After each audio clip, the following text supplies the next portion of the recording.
Okay, here we are at the boss. Just kidding. Yeah, this boss is extremely dark. I could just imagine a second you doing this whilst the other you dies to the boss lots.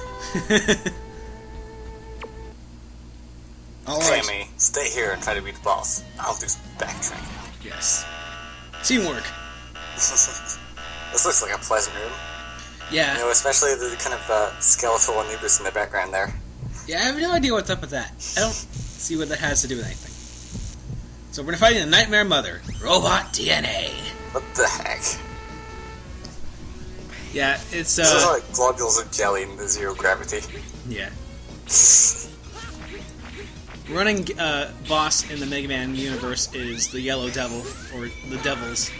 But, we had the Shadow Devil in the last game, and this is kind of like that. Except far more annoying and far less deadly. This is X6. We don't care about continuity. Well, I think this is basically the original Nightmare that Gate created. It's the Nightmare, remember? Why? Because of it. Everything is a nightmare. That's why this boss doesn't make sense at all. Grizzly slashing!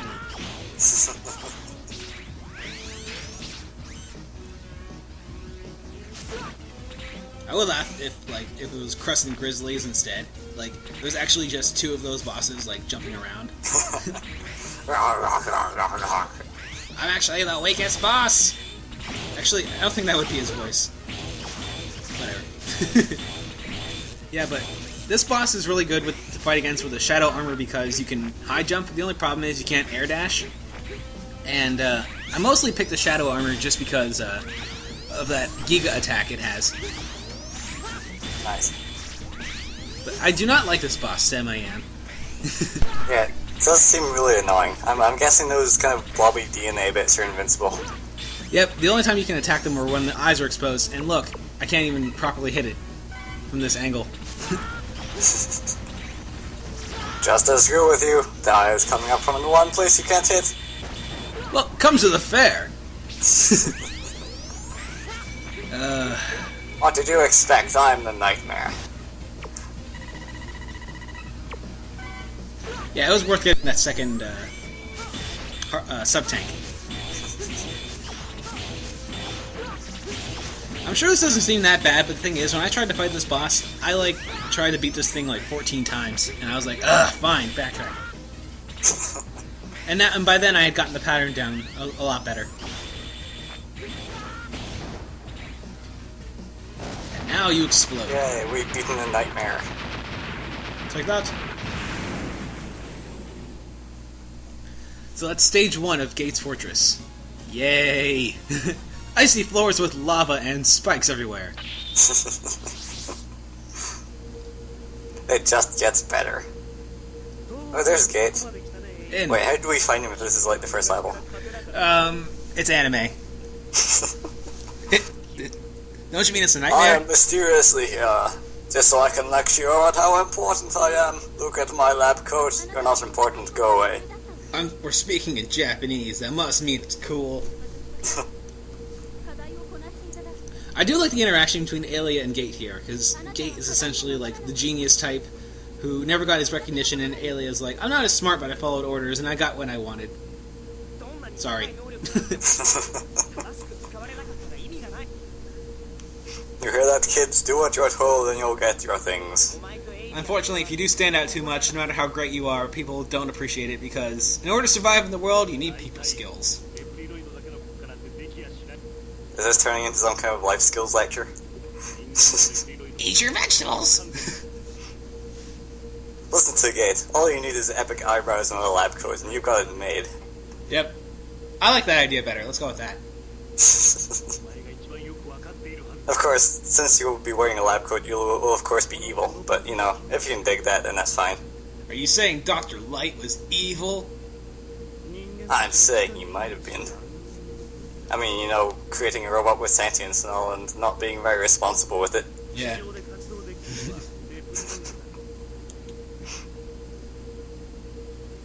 Also being a douchebag and hiding those capsules everywhere that's not convenient for you. He probably like designed all those places like years in advance, and like put the they left instructions for the construction workers. Like, okay, make sure you put this capsule here later. Here's your payment in advance. Please be a dick. Sincerely, Thomas White. Also, could you add all these spikes here? That'd be awesome. Spikes, Wallman!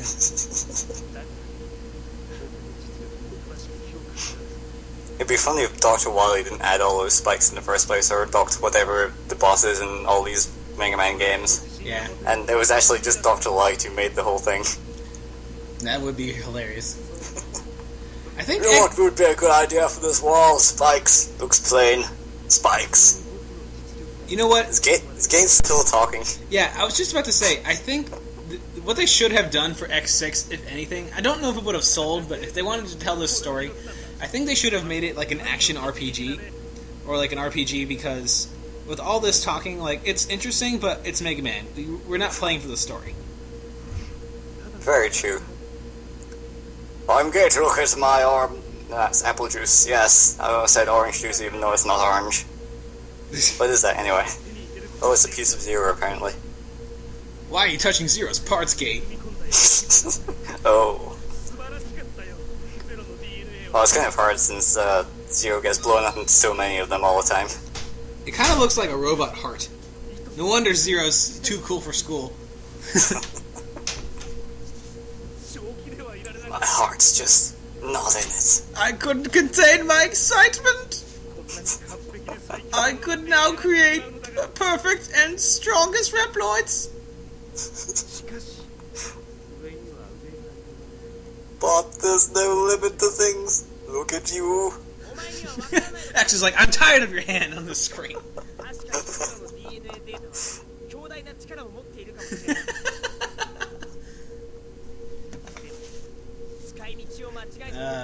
Don't you know? Blah blah blah, but it decreases if you use the wrong way. Like, what? Of course I know, I'm a scientist. Okay, let's say someone could know that in X5 because, you know, Zero went all crazy and stuff.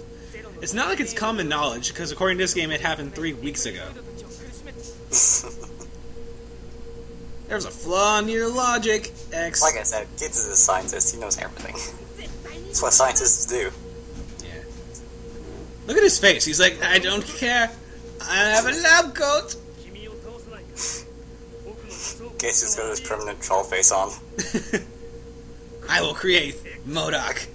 I can just imagine, like, when you're going through all those levels before Gate just, like, sitting in his super lab command center with that look in his face. Probably. It's just one gigantic robot troll. Yep. I mean, look at this place. I hope you're not tired of the spikes. If it wasn't for the fact that the space colony Eurasia was on top of his lab, I would probably say his lab is under a bridge. Like a troll.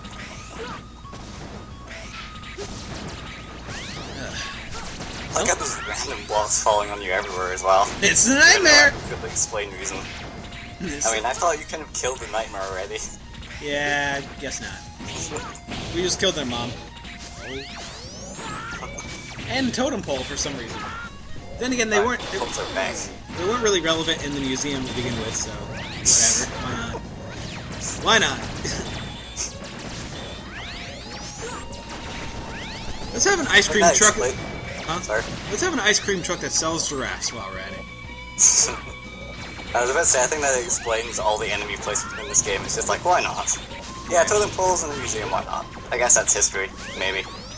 Quick, we gotta release this game by next Christmas. Can't let Inafune know that we stole his character and his franchise that he thought he ended. We like money! Even though it's probably like in the bottom 2 of the worst X games, I still enjoy it. Because it's still a fun Mega Man game, it's just that the levels themselves don't let you have that much fun. X8 is also like that, although not nearly as ridiculous. Man, you have to fight these things whilst you're moving on one of those douchebag platforms. I like how you call it a douchebag platform. Look at it. It's not really a platform, is it? It's just a flying sausage. Oh dear. The only reason it's shaped like that is to be inconvenient to you, therefore it is a douchebag platform. Uh-huh. I'm a fire in my dragonflies. Yeah, I apologize to you viewers who are like, who may be like, oh, this is kind of boring now, but let me assure you, it's better to be bored than annoyed in this case. At least you're not playing it. But hey, At least you're not playing it, so shut up. yes, tactful as always. How many of these totem poles are there? How many of these totem poles aren't there?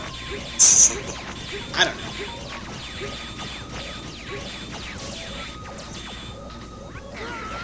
Oh, awesome. But yeah, the guard shell. Pretty useless normally, but the charged version is awesome. What does that do again? It shoots corner lasers. No matter where you are. It's way to break the fourth wall game. Like, What does that attack do? It puts shells on all the sides of the screen. What are you talking about, X? What screen? Well, you know, the screen. I think you need to go lie down, X. I think you need to blow your legs off, Zero. Do it again. Come to think of it, Zero did that twice. Didn't he? Yeah, Zero's a glutton for punishment. Zero has blown up more times than anything else in this game. Well, that's not true. Sigma? Oh yeah, that's the point. Okay, he gets blown up the second most out of anything in this game, man. I just picture, like, Sigma getting a gold medal in the, I Like to Die Olympics, Zero getting the silver medal, and Vile getting... No, wait. Zero would get the bronze medal because Vile died. No, wait. They both died the same amount of times. They would tie for second place. I'm just counting getting blown up. I'm not counting dying. I mean, I don't think Zero's actually died yet. Well, I guess he was supposed to have died, but, you know, this game said, you know, fuck you, Zero's alive. Yeah. Now, I guess third place would be Magma Dragoon, because if you recall the bonus part from X5, he comes back as the training mode boss, which I think is really funny. Especially because you can duck. It's like, Hadouken! I ducked. Quit it! Yes! Hope you remember the spikes. Well, I hope you enjoyed that. Part 9 will probably be more entertaining. Take care, guys.